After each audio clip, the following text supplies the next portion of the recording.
So, eto na nga no, dahil si Mr. Alden Richards po ay naging sentimental sa concert ni Will na sinabi niya dito na nakikita niya di umano ang sarili niya kay Mr. Will. No, si Will Ashley po na isa sa mga bahagi ng collab edition ng PBB, no? Sold out ang first major concert ni Will Ashley sa ginanap na New Frontier Theater noong Saturday, October 18 at isa si Alden Richards sa mga sumuporta sa kanya. Idol pala ni Will si Alden, kaya naman pala speechless siya nang biglang lumabas ng entablado ang tinaguriang Asia multimedia star. Sinabayan siyang kumanta ng magazine ng Eraserhead. Nakakabingi ang hiyawan supporters ni Will nang nanggaling pa no, sa Bacolod, General Santos City, Cebu, Pampanga at ilang bahagi ng Luzon. Hindi lang nakauwi ang mga fans niya sa Japan at London na nagpadala ng merchants para sa miyembro ng club.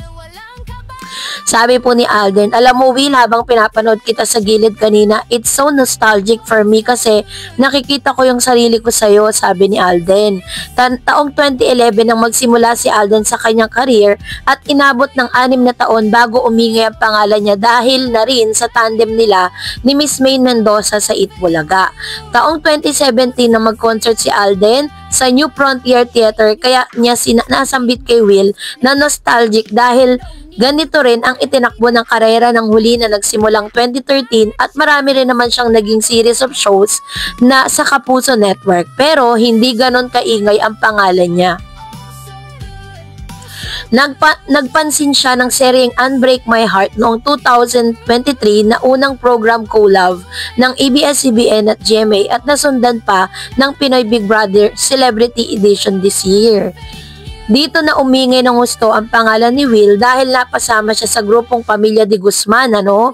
So, sa pagpapatuloy ni Alden, you've come a long way, Will. Maraming humahanga sa iyo before, mas dumoble, quadruple pa ngayon. Siguro, ang maibibigay kong advice sa iyo ngayon as your Kuya Alden, actually, dito rin kasi ako nag-first concert, New Frontier, and I think what I can give you as your older brother in the industry, sabi niya.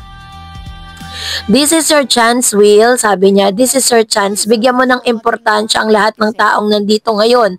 What you have right now for a purpose more than a fame, more than sa higit pa sa palakpakan ng mga tao. Inspire mo silang gumawa ng mabuti and what's really matter is kasi based on my experience, kapag mabuti ang intention mo, kapag mabuti ang puso mo at maganda ang intention mo sa mga bagay at pagkakataong dumadating sa'yo, you can never go wrong. These people, ang statement to that, at ang masasabi ko lang guys, hindi ko kayo or nagkamali ng sinuportahan.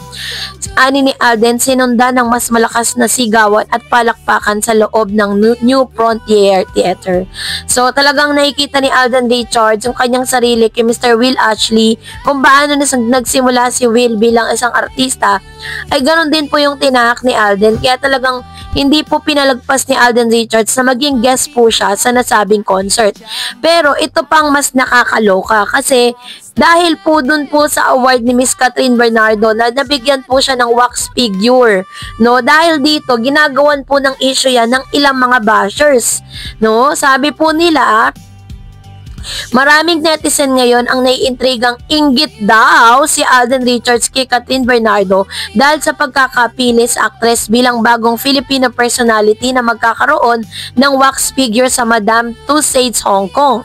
Napansin kasi ng mga cyber citizen na hindi kinocongratulate ni Alden si Catherine sa bagong milestone na dumating sa karir ng dalaga. Ang chika kasi raw, kaya raw napili si Kat bilang pinakabatang Pinoy celebrity na magkakaroon ng wax figure sa lugar na yon ay dahil sa phenomenal box office record na naitala ng mga pelikulang pinagsamahan ng Kat din, ang Hello Love Goodbye at Hello Love Again. Talak na mga intrigerang tambay sa social media, dapat raw ay sabay na bigyan ng wax figure sa Hong Kong ang Kat din. Naging importanteng bahagi rin kasi ng dalawang pelikula ang Kat din, ang Hong Kong, lalo na sa part 1, kaya humihirit ang mga fan ni Tisoy na bigyan din siya. Malay naman natin, baka naman kinakasa na rin ang wax figure ni Alden, kaya wait lang ang mga fanay. Kung mangyayari yon, Alden ang pangalawang lalaking Pinoy celebrity na magkakaroon nito. Nauna na ang ating pambansang kamao na si Manny Pacquiao. Early next year, yung unveiling ng inaabangang wax figure ng Asia superstar at siya nga ang pang-anim na Filipino na magkakaroon nito. Magiging kahanay na ng aktres na Miss Universe 2015 Pia Wurtzbach, Miss Universe 2018 Catriona Gray, Broadway award-winning and international star Lea Salonga, Miss Ann Curtis at si Mr. Pacquiao or Manny Pacquiao. Piling na naman namin ay susunod na si Alden at malamang ay siya na ang ika-7th. So, yun po yung ilan sa mga pinag-uusapan online. Pero, hindi naman po porket hindi nag-congratulate si Mr. Alden Richards, ay hindi niya na po kinongratulate si Miss Catherine kasi alam niyo po kasi ang mga netizen, kapag po ginawa ni Alden Richards, kinongratulate niya, magkakaroon na naman ng big issue yan. Kapag hindi naman niya kinongratulate, sasabihin, naiinggit naman siya.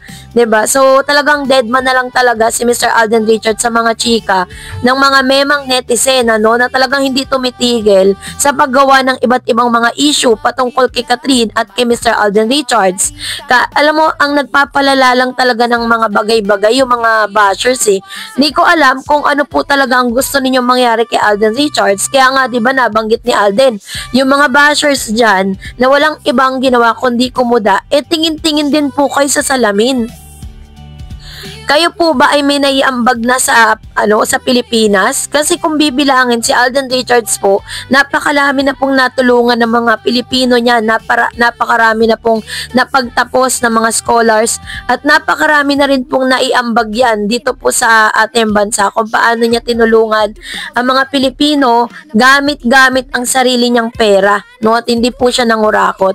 Kaya grabe po yung mga bashers kay Alden Richards, kahit na never po magsasalita si Alden with regards to that issue, and never, ang pinaka-feeling natin is talagang magkakaroon din po si Mr. Alden Richards ng kanyang wax, yung sa Madame Tussauds wax figure sa Hong Kong, kasi naging naging maingay rin naman ang pangalan ni Alden Richards dun po sa Hong Kong. May katwiran din naman po yung mga fans ni Alden na yung bahagi po or kung naging matagumpay man ang Hello Love Again at Hello Love Goodbye, kasama po dito ang pangalan ni Alden sa tagumpay na to. Kaya deserving din ni Alden or deserve niya din po na mabigyan ng ganitong klase ng award, So maaaring by next year, kasi naka-line up na rin po si Alden So makikita natin yan. Maganda nga kung magkasunod silang dalawa, 'di ba? Hindi naman pwedeng dalawa sila sabay.